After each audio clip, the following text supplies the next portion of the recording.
नमस्कार आदरणीय प्राचार्य महोदय, माननीय अध्यापकगण और प्यारे साथियों, आज के इस ऐतिहासिक अवसर पर आज हम इस बाल संसद मंच पर एकत्रित हुए हैं, जिसका मुख्य उद्देश्य है लोकतांत्रिक परंपराओं और मूल्यों को समझने का स्वर्णिम अवसर है। तो आज का यह संसद मंच आपके तर्कों और विचारों का गवाह बनेगा। संसद वही जहाँ विचारों का आदान प्रदान हो। अब मैं सभी सदस्यों का परिचय देना चाहूँगा। यहाँ पर सभी सदस्यों को उनके पदों के अनुसार जिम्मेदारियाँ दी गई है। इस बाल संसद में हमारे पास प्रधानमंत्री, विभिन्न मंत्रालयों के मंत्री तथा विपक्ष के नेता और अन्य संसद सदस्य हैं। ये सभी छात्र आज हमारे देश के विभिन्न मुद्दों पर अपने तर्कों को प्रस्तुत करेंगे। सभी माननीय सदस्यों को मेरा अभिवादन। नवनियुक्त सदस्यगण, हमारे संविधान और देश के प्रति आपकी निष्ठा और कर्तव्य की शपथ ही हमारे लोकतांत्रिक प्रणाली का आधार है। अब मैं नवनियुक्त सदस्यगण से आग्रह करता हूँ कि वे आए और शपथ ग्रहण करें।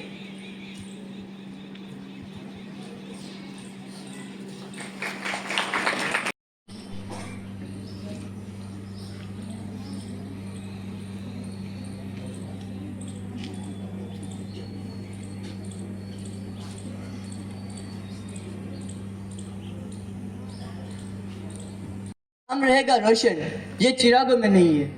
नाम रहेगा रोशन, ये चिरागों में नहीं है।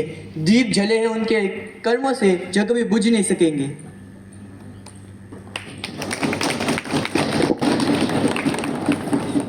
अब हम प्रश्नकाल का आरंभ करते हैं, जिसमें सभी माननीय सदस्यों को अपने प्रश्नों के माध्यम से सरकार से सवाल पूछने का अवसर मिलेगा, जिसमें प्रत्येक प्रश्न के उत्तर के लिए मंत्रियों के पास समय सीमा होगी, जिससे हम अधिक से अधिक प्रश्नों का समाधान कर सकें। धन्यवाद। माननीय कृष्ण जी। माननीय अध्यक्ष महोदय, मुझे प्रश्न पूछने का अवसर प्रदान करने के लिए धन्यवाद। मेरा प्रश्न शिक्षा मंत्री से है। मेरा प्रश्न है कि आज के समय में शिक्षा की गुणवत्ता में सुधार के लिए सरकार आखिर क्या कदम उठा रही है। डिजिटल शिक्षा के अंतर्गत सरकारी विद्यालयों में क्या कदम उठाए जा रहे हैं, जवाब दीजिए इसका हमें। शिक्षा मंत्री प्रियंका जोशी जी। माननीय अध्यक्ष, धन्यवाद। माननीय सदस्य, सरकार की यह नई शिक्षा नीति के अंतर्गत हमने संकल्प लिया है कि सभी सरकारी नवोदय में, सभी सरकारी विद्यालयों में डिजिटल शिक्षा की शुरुआत की जाएगी और इसके लिए हम डिजिटल इंफ्रास्ट्रक्चर में विकास कर रहे हैं। आने वाले सालों में हर नवोदय में, हर विद्यालय में स्मार्ट क्लासेस का प्रबंध किया जाएगा और छात्रों को डिजिटल सामग्री उपलब्ध कराई जाएगी। धन्यवाद। माननीय सोहम जी। माननीय अध्यक्ष महोदय, मुझे प्रश्न पूछने का अवसर देने के लिए धन्यवाद। तो मेरा प्रश्न स्वास्थ्य मंत्री से कि कोरोना महामारी के बाद भारत एक मानसिक स्वास्थ्य के राष्ट्रीय मुद्दा बनकर उभरा है। इसके कारण बीमारी के मामले तेजी से बढ़ रहे, तो क्या सरकार ने इसके खिलाफ कोई ठोस कदम उठाए हैं और क्या इसके खिलाफ कोई विशेष योजना बताई है? धन्यवाद। स्वास्थ्य मंत्री प्रिंसी जी। स्वास्थ्य ही जीवन है, स्वास्थ्य ही धन है, स्वास्थ्य से परे ना उन्नति अमन है। माननीय अध्यक्ष महोदय, आपका बहुत बहुत धन्यवाद कि आपने मुझे उत्तर देने के लिए मौका प्रदान किया। और मान्यवर, आपका भी धन्यवाद। बेशक कोरोना ने न केवल शारीरिक स्वास्थ्य पर अपितु मानसिक स्वास्थ्य पर भी बहुत बड़ा असर डाला है, पर आपको चिंता करने की कोई आवश्यकता नहीं है, क्योंकि सरकार इसके समाधान हेतु कई महत्वपूर्ण कदम उठा रही है। सरकार ने मानसिक स्वास्थ्य को प्राथमिकता देते हुए राष्ट्रीय मानसिक स्वास्थ्य कार्यक्रम NMHP को देश के हर जिले में पहुंचाने का निर्णय लिया है। और इसके साथ ही मनोदर्पण जैसी कई अब नहीं कोई बात खतरे की, क्योंकि अब सभी को सभी से खतरा है। माननीय अध्यक्ष श्री, आपने मुझे मेरे प्रश्न को सभी के समक्ष रखने की अनुमति दी, उसके बदल मैं आपकी आभारी हूँ। मेरा प्रश्न पर्यावरण मंत्री से है कि AQI का बढ़ता स्तर, नालियों में परिवर्तित होती नदियाँ और हर कोई गांव या शहरों के बाहर पड़े कूड़े कचरे के पहाड़, क्या सरकार वास्तव में जनता के हितों की रक्षा करना भूलकर और अपना राज चलाना सीख चुकी है? और इस बदलते जलवायु को देखते हुए क्या सरकार ने ऐसे कोई ठोस कदम उठाए हैं जिसके तहत लोगों में और खास तौर पर स्कूली छात्रों में इन पर्यावरण के प्रति जागरूकता फैलाई जाए? धन्यवाद। पर्यावरण मंत्री कृति जी। माननीय अध्यक्ष महोदय जी, मेरे उत्तर देने का मौका देने के लिए बहुत बहुत धन्यवाद। और मान्यवर, आपके प्रश्न के लिए भी बहुत बहुत धन्यवाद। जलवायु परिवर्तन और पर्यावरण संरक्षण के क्षेत्र में विपक्ष को चिंता करने की कोई आवश्यकता नहीं है। हमारी सरकार ने इस क्षेत्र में कई ठोस कदम उठाए। राज्य और जिला स्तर पर भी कई सारे अभियान चलाए जा रहे हैं, जिसमें हम छात्रों द्वारा वृक्षारोपण अभियान करवा के छात्रों को पर्यावरण की शिक्षा और जागरूकता देकर इस आंदोलन का एक अहम हिस्सा बना रहे हैं। और आज के इस वातावरण में जो हमारे कार्बन की वृद्धि और ऑक्सीजन की बढ़ती कमी के कारण, अरे आपकी ये सभी बातें और योजनाएं तो सिर्फ कागजी पन्नों तक ही सीमित है। क्या आपने इसके बारे में कोई सी जांच पड़ताल की है कि जिसके तहत सर हमें पता चले कि नहीं ये योजनाएं वास्तव में लागू की गई है?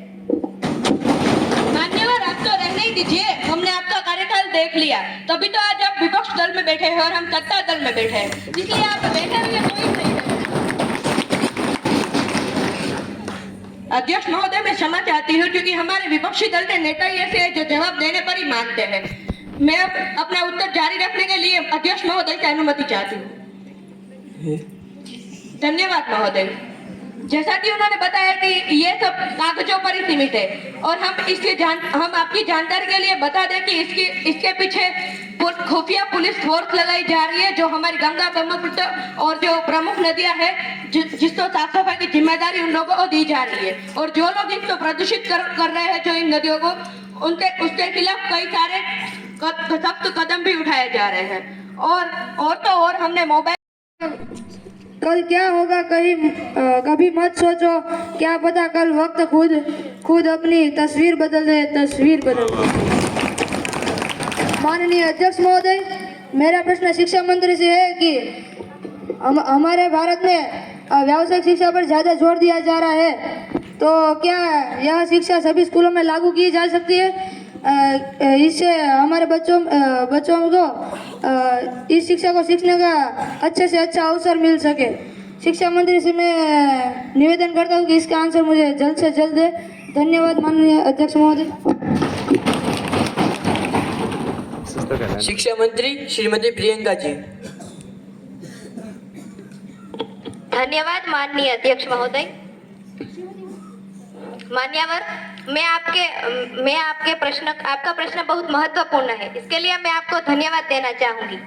पर मैं मेरे तर्क देने से पहले आपको कुछ याद दिलाना चाहूंगी कि आपने अपनी शिक्षा नीति में न केवल हमारी शिक्षा प्रणाली को भंग किया है, बल्कि आपकी वजह से हमारे देश में बेरोजगारी भी बढ़ी थी। इसके लिए आप क्या कहना चाहोगे? हमारी राष्ट्रीय शिक्षा नीति NEP 2020 के अंतर्गत व्यावसायिक शिक्षा को प्राथमिकता देना यह हमारे सुधारों का एक महत्वपूर्ण हिस्सा रहा है। और इसके अंतर्गत NCDC इसके तहत हमारी सरकार ने विभिन्न उद्योगों से साझेदारी की है ताकि सभी स्कूलों को व्यावसायिक शिक्षा में मदद मिल सके। हमारा दायरा न केवल शहरी विस्तार तक सीमित रखा है, बल्कि हमने ग्रामीण विस्तार तक भी यह दायरा लागू कर दिया है। आपको अपनी आंखें खोल के एक बार देख लेना चाहिए। और यह दायरा और आगे चलते ही रहेगा। और इस व्यावसायिक शिक्षा में आगे बढ़ने के लिए हम हमारे हर एक आवश्यक कदम को उठा रहे हैं और इन सभी छात्रों की उज्जवल भविष्य के लिए मैं और मेरी सरकार प्रतिबद्ध है। और अगर आपको और भी कोई कमी लग रही है नई राष्ट्रीय शिक्षा नीति में, तो आप हमें अपने सुझाव दे सकते हैं। हम आपके सुझाव का सम्मान करेंगे, क्योंकि सम्मान से ही आदर बढ़ता है। धन्यवाद।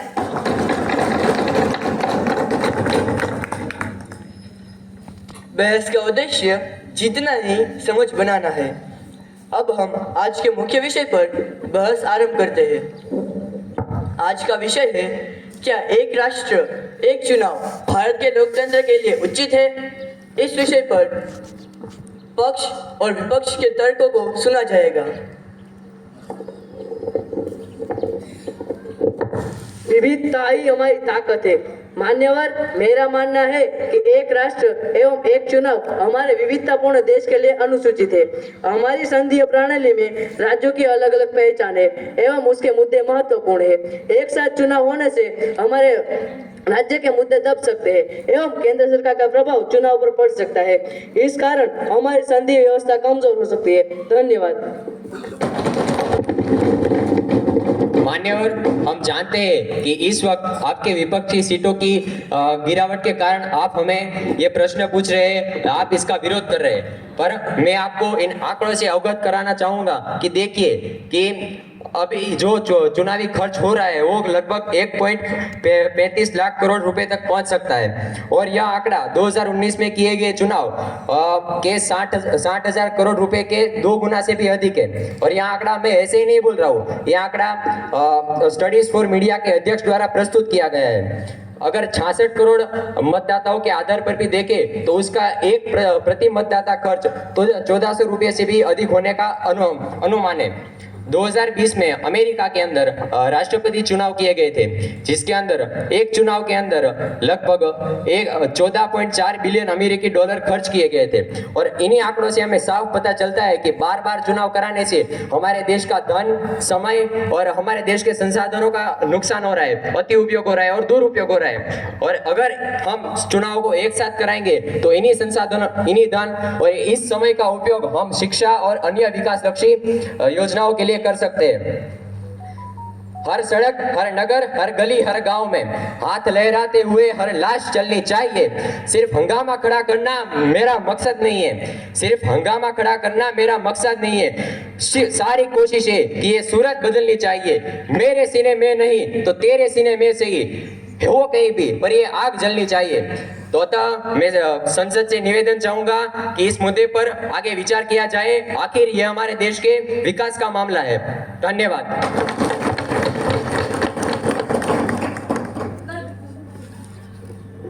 लश्कर भी तुम्हारा, सरदार भी तुम्हारा, तुम झूठ को सच लिख दो, अखबार तुम्हारा।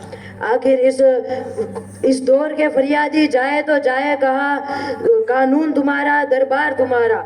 माननीय अध्यक्ष महोदय, हम जानते हम जानते हैं कि हमारे देश में चुनाव विभिन्न समय पर होते हैं, जिससे स्थानीय समस्याओं को प्रमुखता मिलती है तथा जनता की आवाज भी मजबूत होती है। पर अगर चुनाव एक साथ होते हैं तो इससे ग्रामीण, क्षेत्रीय और सामाजिक स्तरीय मुद्दों को नजरअंदाज किया जा सकता है। हमारे देश में विभिन्न राज्य हैं, उनकी अलग अलग विशेषताएं हैं, अलग अलग जरूरतें हैं। अगर और अलग अलग चुनाव उनको उनकी आवश्यकताओं के अनुसार शासन प्रदान करते हैं। यदि एक साथ चुनाव होते हैं तो ये महत्वपूर्ण चिंता है राष्ट्रीय स्तरीय के विषयों के कारण छिप सकती है। अगर हमारा लोकतंत्र पूरे दुनिया भर के लोकतंत्र का जननी है, सबसे व्यापक, सबसे सफल और सबसे पारदर्शी लोकतंत्र है हमारा। क्या हम इन लोकतंत्र को सबसे सस्ता लोकतंत्र दर्शाना चाहते हैं? क्या हम ये लोकतंत्र के साथ अन्याय नहीं कर रहे हैं? मान्यवर, सरकारें चुनी जाती है लोगों के हित, न्याय को सुनिश्चित करने के लिए।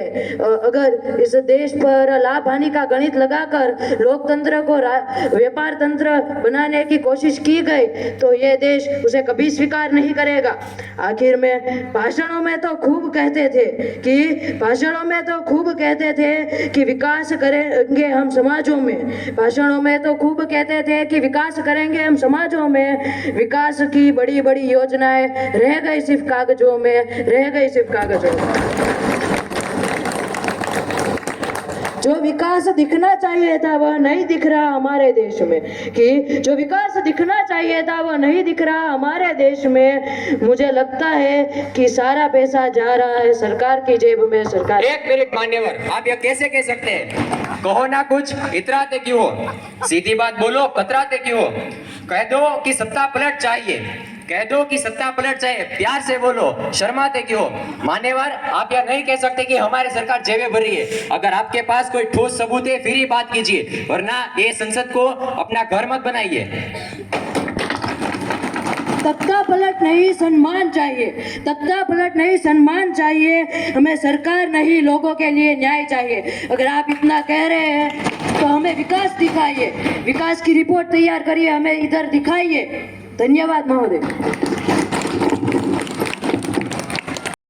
आज हमारी सरकार यहाँ इसलिए है, जनता को हम पर विश्वास है, तभी तो हम यहाँ बैठे हैं और आप वहाँ पर बैठे हैं। अगर जनता को हम पर विश्वास ही ना होता तो हमें हमारी सरकार आज यहाँ ना होती, तो आप ही यहाँ पर बैठे होते।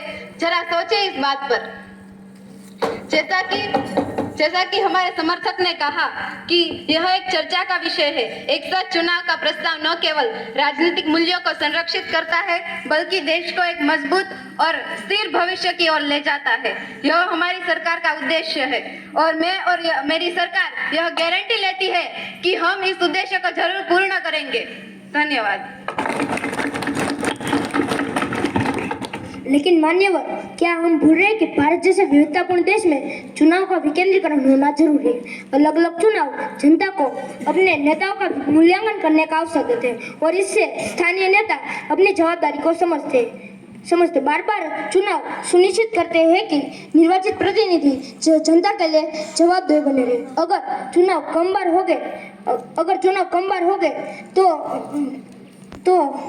मतदाताओं को अपने नेताओं का आकलन और इससे प्रदेशीय नेताओं के बीच एक लंबा अंतराल हो सकता है। धन्यवाद। मान्यवर, आपकी जानकारी के लिए बता दूं, आप तो ये किसने बता दिया कि बहुत बार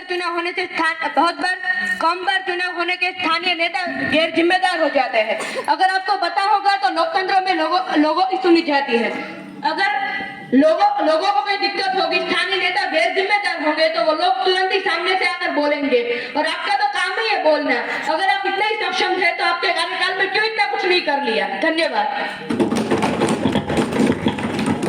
धन्यवाद मान्यवर। लोकतंत्र का उद्देश्य यह है कि प्रशासनिक स्थिरता बनी रहे और सरकार का ध्यान विकास पर केंद्रित हो। एक राष्ट्र एक चुनाव से सरकार का ध्यान चुनावी प्रतिनिधित्व कमजोर हो रहा है। हर दिन नई पार्टियां आती है, हर दिन नए नए चुनाव के प्रसार होते हैं और चुनावों के दौरान हर समय नई नई पार्टियों के लिए रजिस्ट्रेशन होते हैं, टिकटें मांगी जाती है। तो आप यह कैसे कह सकते हैं कि हमारे देश के अंदर प्रतिनिधित्व कम हो रहा है? इसका जवाब दीजिए मुझे। तो आप ये बोल रहे हैं कि इधर सिर्फ उत्तर प्रदेश की नहीं पूरे देश की बात कर रहे हैं। मान्यवर, विपक्ष की चिंता हमें जरूर विचार करने पर प्रेरित करती है, लेकिन आइए इस तर्क को लोकतंत्र की गहराई से और तथ्यों से परखें। एक बात मैं साफ कर दूं, एक साथ चुनाव का उद्देश्य किसी भी पार्टी को लाभ या हानि पहुंचाना नहीं है। इसका उद्देश्य संसाधनों के बेहतर उपयोग और नीति निर्माण में स्थिरता लाना है। जहां तक क्षेत्रीय प्रतिनिधित्व के कमजोर होने की बात हो, तो भारतीय मतदाता अपने क्षेत्रीय और राष्ट्रीय प्राथमिकताओं को भली भांति समझते हैं। अलग अलग चुनाव हो या ना हो, वे अपने क्षेत्रीय मुद्दों को लेकर उतने ही जागरूक हैं जितने राष्ट्रीय मुद्दों को लेकर। और माना कि इस दौरान कोई नेता कम जिम्मेदार हो भी जाता है, तो जनता हमारी राजनीतिक प्रणाली के अनुसार उसे जवाबदेह ठहराने का अधिकार रखती है। अतः इस बात की गारंटी मैं और मेरी सरकार ने आपके वादों को देखा, अरे आपको देखा, आपके वादों को देखा, जैसी ऊंची ऊंची दीवारों के साए को देखा। आपको रहने दीजिए मान्यवर, आपको पिछले साल देखा था जनता ने, इस कारण आप वहां बैठे हो, और इस साल हमारी बारी है जनता को दिखाने की, और अगली बार भी हम यही बैठेंगे। धन्यवाद अध्यक्ष महोदय। अब हम युवाओं के रोजगार और स्किल और विकास अधिनियम प्रस्तुत किए जाएंगे। धन्यवाद मान्यवर। हमारे देश के युवा शक्ति को सशक्त बनाने के लिए युवाओं के रोजगार और स्किल विकास अधिनियम 2024 प्रस्तावित है। इसके तहत प्रत्येक विद्यालय और महाविद्यालय में कौशल विकास केंद्र स्थापित किए जाएंगे, ताकि छात्र पढ़ाई के साथ साथ व्यवसायिक कौशल भी सीख सके। इसके माध्यम से युवाओं को स्वरोजगार के लिए सक्षम बनाया जाएगा और स्थानीय उद्योगों से सहयोग भी लिया जाएगा। धन्यवाद। धन्यवाद मान्यवर। इस विधेयक में अच्छी बात यह है कि इसमें कौशल विकास पर ध्यान दिया गया है, लेकिन इसमें ग्रामीण क्षेत्रों के छात्रों के लिए कोई विशेष प्रावधान नहीं है। हमें इसे लागू यह सुनिश्चित करती है कि सभी राज्य सरकार के साथ तालमेल बिठाया जाए और सभी क्षेत्रीय आवश्यकताओं को ध्यान में रखा जाए। हमारी सरकार ने इसके लिए एक विशेष प्रकार का फंड स्थापित किया है, जिससे सभी क्षेत्र को बराबर रूप से लाभ मिलेगा। धन्यवाद। हम सरकार से आग्रह करते हैं कि ग्रामीण क्षेत्रों में और आदिवासी क्षेत्रों में छात्रों को प्राथमिकता दी जानी चाहिए, ताकि उन्हें भी तकनीकी शिक्षा और विविध उपकरणों को इस्तेमाल करने का समान अवसर प्राप्त हो सके। धन्यवाद। माननीय सदस्यगण, अब समय विधेयक युवाओं के रोजगार एवं स्किल विकास अधिनियम 2025 पर मतदान का समय आ चुका है। मैं समझता हूँ कि विधेयक के पक्ष में बोलने वाले एवं अपना समर्थन देने वाले बहुमत है। इसके तहत यह विधेयक यह सदन से पारित किया जाता है एवं राज्यसभा में भेजा जाता है। अब मैं एक बात विपक्ष के दल को कहना चाहूंगी। लोग कहते हैं कि अपने ही दांत अपने जीभों को काटते हैं, अपने ही दांत अपने ही जीभ को काटते हैं। क्या आप नहीं चाहते कि हमारे आदिवासी और ग्रामीण क्षेत्रों का विकास हो? तो आप क्यों समर्थन नहीं देते?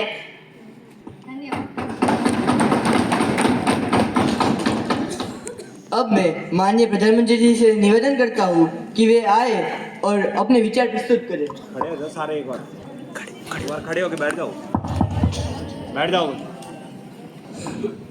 माननीय अध्यक्ष महोदय, आपने मुझे बोलने का मौका दिया, इसके लिए मैं आपका धन्यवाद करता हूँ।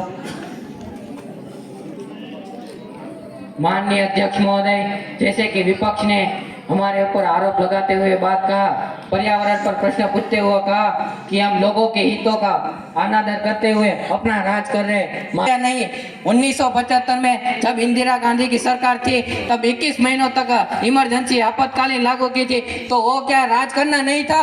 तब वो क्या शासन से मुकर गए थे? तब वो अपने राज करने के पीछे का कारण बता नहीं रहे थे? तो क्या वो राज करना नहीं था? मान्यवर, आप पहले खुद के गिरेबान में झांक कर देखिए कि आपने इतिहास में क्या क्या गलती की है। अगर आप दूसरे पर कीचड़ उछालते हैं तो आपके हाथ भी जरूर गंदे होंगे। और जब विपक्षी बात आती है तो विपक्ष की आवाज तो हवा में ही बोलती रहती है। सिर्फ कुर्सियों पर बैठे बैठे बातें किया करते हैं। क्या कभी तो कहते हैं कि हम देश बदल देंगे, देश के हालात बदल देंगे। आपके पार्टियों के मेंबर के हालात तो आप बदल नहीं सकते, देश के हालात तो क्या खाक बदलाएंगे आप। और अध्यक्ष महोदय, जैसे कि विपक्ष ने विविधता पर बात छेड़ी तो मैं इस पर भी यह कहना चाहता हूँ कि विविधता है, विविधतापूर्ण हमारा देश है, वो हमको ज्ञात है। हम विविधता में एकता लाने की बात कर रहे हैं, इसीलिए हम वन नेशन वन इलेक्शन लाना चाहते हैं, जिससे देश की अखंडता और एकता में बढ़ोतरी होगी। आप तो मान्यवर ऐसे बात कर रहे हैं जैसे कि किसी ने रटे रटाए डायलॉग बोल दिए हो, थोड़ा तो ओरिजिनल बनो, या ऐसे रहोगे या सिर्फ दूसरों की नकल करते रहोगे।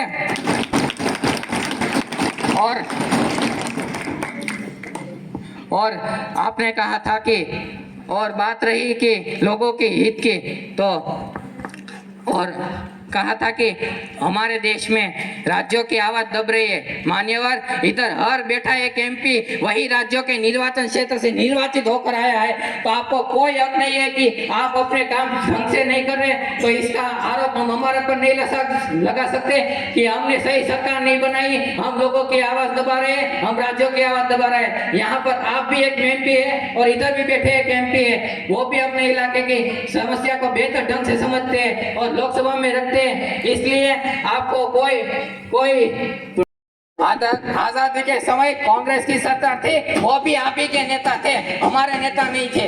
हाँ, तो आजादी में मुख्य हाथ किसका था? हमारा था, हमने आजाद किया, हमने भी उनमें मदद की है। और हमारे देश में लोकतंत्र है मान्यवर, हमारे देश में लोकतंत्र है, लोग चाहे उसको विजेता कर सरकार बना सकते हैं। इसमें लोगों का हित महत्वपूर्ण रहता है, आपका हित महत्वपूर्ण नहीं रहता, इसीलिए आप वहाँ पर बैठे यहाँ पर दलीलबाजी कर रहे हैं। लोगों में समर्थन जगाना का काम, मुख्य काम कांग्रेस ने किया था। लोगों को आगे बढ़ाने में, लोगों को सहाय करने में, लोगों को क्रांति में आगे बढ़ने के लिए सब कुछ सहायता कांग्रेस सरकार ने प्रदान की थी। और आप बोल रहे हो हम नकारात्मक देखते हैं, आपने पर्यावरण का तो देख लिया, पर ये आजादी का कौन देखेगा?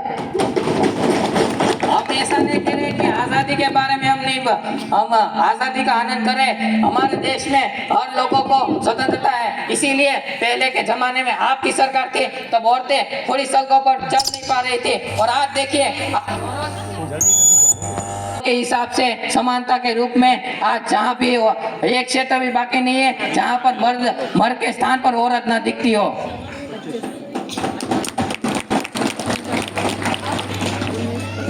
आप एक बात भूल रहे हो, आजादी के समय जो आंदोलन हुआ था उसमें भी मुख्य हाथ औरतों का था, उसमें भी औरतों को सम्मान मिला था, उसमें भी पुरुषों के साथ कंधे से कंधा मिलाकर औरतें आई थी तथा विद्यार्थी भी आए थे, वो भी देखिए आप। हम मान्यवर कुछ आंदोलन की बात नहीं कर रहे, पूरे आजादी की लड़त की बात कर रहे। आपके समय में लोगों की विचारधारा थी कि औरतें कहीं पर खुलेआम चल नहीं सकती, इससे घर की इज्जत बाहर उछलती है। मान्यवर, आपके समय में औरतों ने भाग लिया पर कुछ ही आंदोलनों में भाग लिया। हम पूरी देश की क्रांति की बात कर रहे हैं। और वैसे भी आपने कहा कि हम जेबें भर रहे हैं, आप पहले अपने इतिहास के काले पन्ने पलट कर देख लीजिए। चारा घोटाला, कोयला घोटाला और टूडी स्पेक्ट्रम घोटाला जैसे घोटाले हो रहे हैं, और आप अपने घोटाले पर पर्दा डाल रहे हैं कि हम जेब भर रहे हैं। और उस समय आपने क्या किया था? वो जेब भरना नहीं था कि आप कह रहे हैं कि हम जेब भर रहे हैं इस समय। अब मैं आपका ध्यान थोड़ा पर्यावरण की ओर लाना चाहती हूँ। अगर आप कह रहे हैं कि सभी जनता के हितों की हमने रक्षा की है, तो दिल्ली में लोगों को सांस लेने के लाले पड़ रहे हैं, पानी भी नहीं मिल रहा, तो वो कैसे हो रहा है? ऐसे में हम कैसे कह सकते हैं? मान्यवर, अभी वर्तमान में दिल्ली की सत्ता पलट हो रही है, उसमें भी आप ही के नेता आम आदमी के पार्टी के नेता थे, उन्होंने कोई ध्यान नहीं दिया। उस पर हमारे पार्टी पर आप आरोप नहीं लगा सकते। प्रधानमंत्री जी, आप अपने शब्दों पे काबू रखें। मान्यवर, और मैं बात करना चाहता हूँ कि विपक्षी नेताओं ने कहा कि इलेक्शन से लोगों की आवाज दबकर नहीं उठकर सामने आएगी, इसकी गारंटी मेरी सरकार लेती है। और लोगों की आवाज दबने की बात पर आप भूल चुके हैं कि एकता में ही बल होता है। एक वन नेशन वन इलेक्शन से सभी निर्वाचन क्षेत्रों में एक साथ चुनाव हो गए, जिससे लोगों में भी जागरूकता बनी रहे और लोगों का भी उत्साह बना रहे और पैसों के खर्च भी कम हो सके। और मान्यवर, आप करना चाहूंगा कि उन्हें गुमाया है कि भूल गया मैं बहुत काबिले तारीफ आपका ये बाल संसद का प्रोग्राम था, आगे और बेहतर करेंगे। उन्हें गुमा है कि मेरी मंजिल कम है, उन्हें गुमा है कि मेरी मंजिल कम है। मेरी से मतलब मेरे से नहीं, मेरी से मतलब इनसे। उन्हें गुमा है कि मेरी मंजिल कम है, मुझे यकीन है कि ये आसमां भी कम है, ये आसमां भी कम है।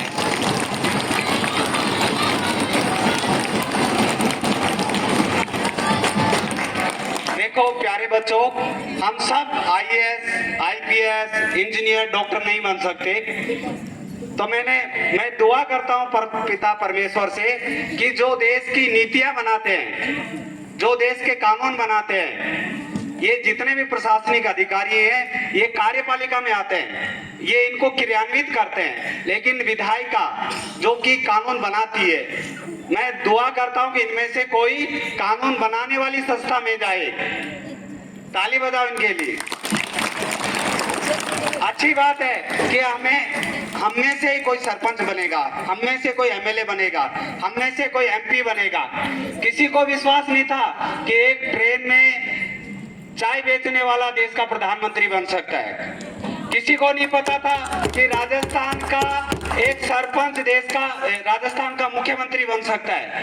किसी को नहीं पता था कि योगी आदित्यनाथ जो एक मठ का मठाधीश था, वो एक दिन देश के सबसे बड़े राज्य का मुख्यमंत्री बन सकता है। लेकिन ये देश के लोकतंत्र ने करके दिखाया है, इसलिए हमें इस बात का प्राउड है कि देश का लोकतंत्र आज भी जीवंत है। अच्छे बच्चे हैं हमारे जिन्होंने भाग लिया है, इन सबको गिफ्ट दे रहे हैं हम, इन सबको गिफ्ट दे रहे हैं। उसके बाद में फर्स्ट सेकंड थर्ड अनाउंस करूंगा। तो मैं 5-5 बच्चों को यहाँ आमंत्रित करना चाहूंगा। राजवीर सिंह और मिलन और भूमि, ये 5 बच्चे आए। प्रियंका जोशी, प्रिंसी, नंदनी, जयदीप और दिव्यांश, ये भी गिफ्ट लेने के लिए रेडी रहे। ये इन बच्चों ने अपना प्रेजेंटेशन दिया। इनके जो कंपटीशन था वो कृति है, 3rd रैंक कृति को सर गिफ्ट। 2nd रैंक कौन हो सकता है भाई? वाह, गुड आइडिया। 2nd रैंक है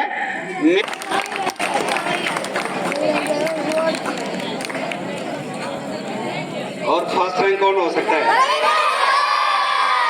बहुत अच्छा प्रेजेंटेशन है। 1st रैंक है देश का प्रधानमंत्री नरेंद्र मोदी, रविराज सिंह रोहित।